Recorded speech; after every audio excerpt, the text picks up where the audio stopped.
Dan huwa żmien ta' ċelebrazzjoni importanti għal Malta iżda b'mod akbar għal Kavallieri tal-Ordni ta' San Ġwan. Għalkemm il-perċezzjoni ta' diversi persuni hija li l-Ordni tal-Kavallieri ta' San Ġwan hija xi ħaġa tal-passat, dan mhuwiex minnu.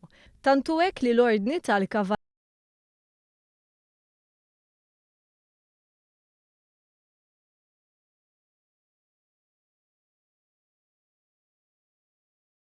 jiltaqa' mal-President tal-Assocjazzjoni tal-Ordni fl-Istati Uniti, Richard Grant, tkellem dwar l-unur li jilbes is-salib tal-Kavallieri. The Knights of Malta have a tradition going back 900 years, so that in itself is significant.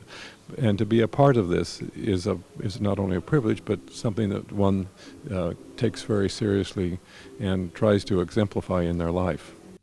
Femna x'inhu eżatt l-irwol tagħhom fil-ġurnata tal-lum meta mqabbel mal-ġlied u l-protezzjoni li kienu magħrufa lih il-Kavallieri lura fi żmien l-Assedju l-Kbir.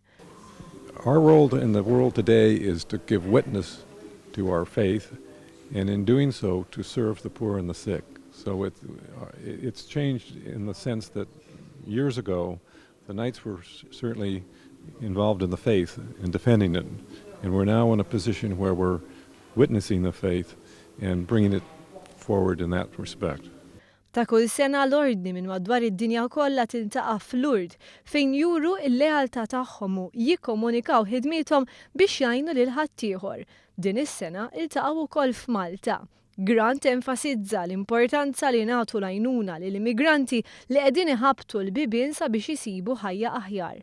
Even in the Americas, we have immigration problems, and it's it's a case. I think we have to listen to what Pope Francis is saying and witness to the gospel and loving our neighbor and accepting and helping as we can. Certainly, citizenship is an important factor in any country, and you want to make sure that that's safeguarded.